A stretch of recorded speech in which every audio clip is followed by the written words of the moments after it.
The first letter arrived on a grey Tuesday, slipped under the door like an afterthought. Clara found it on her way to the kitchen, the envelope crisp and yellowed at the edges, her name scrawled in Daniel's jagged handwriting. She froze, her breath catching in her throat. Daniel had been dead for 3 months, car accident, closed casket, a mangled wreck she'd never had the courage to see. The postmark was smudged, unreadable, but the words inside were unmistakable. Clara, it's coming. Hide. She told herself it was a prank. Someone cruel, someone who knew too much.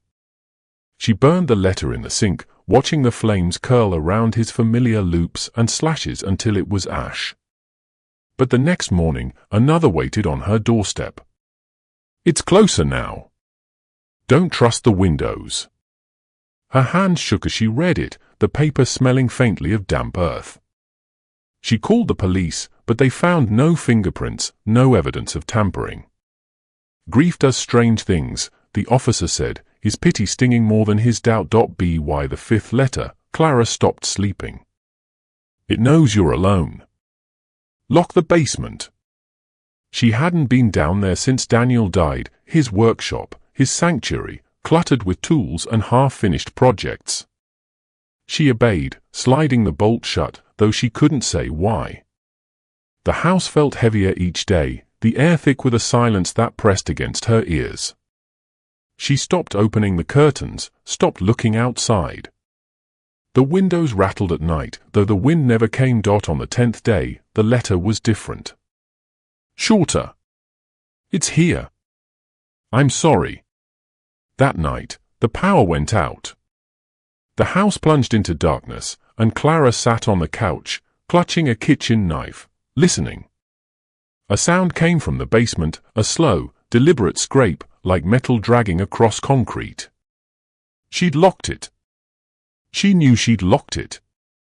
The noise grew louder, rhythmic, ascending. Thump. Scrape. Thump. Scrape. She stumbled to the basement door, pressing her ear against it. The wood was cold, damp, and she heard breathing, low, wet, not human. Then, a voice. Daniel's voice, faint and pleading. Clara, let me in. Her heart lurched. She wanted to scream, to run, but her hand hovered over the bolt. It couldn't be him. He was dead. But the voice came again, softer, desperate. Please. It's got me. The scraping stopped. The breathing grew louder, filling the space behind the door. Something heavy pressed against it, bowing the wood inward. A shadow seeped under the frame, not a shape, just a blackness, thick and liquid, pooling on the floor. She backed away, the knife slipping from her hand as the bolt clicked open on its own. The door swung wide, and there was Daniel, or what had been Daniel. His face was wrong, stretched too tight over bones that didn't fit, his eyes milky and unblinking. He reached for her, his fingers bent backward, dripping with that same black ooze. I tried to warn you, he rasped, his voice splitting into echoes. Behind him, the basement stairs descended into nothing, a void that pulsed and writhed. Clara ran, slamming doors, barricading herself in the bedroom. The house groaned as if alive, windows shattering inward, walls cracking. She hid under the bed, choking on sobs, as footsteps, too many, too heavy, circled the room. The letters had stopped, but she knew now what they'd meant. It wasn't a warning to save her. It was a promise. Whatever had taken Daniel had come for her, too, as the bed creaked above her. A cold, wet hand brushed her ankle.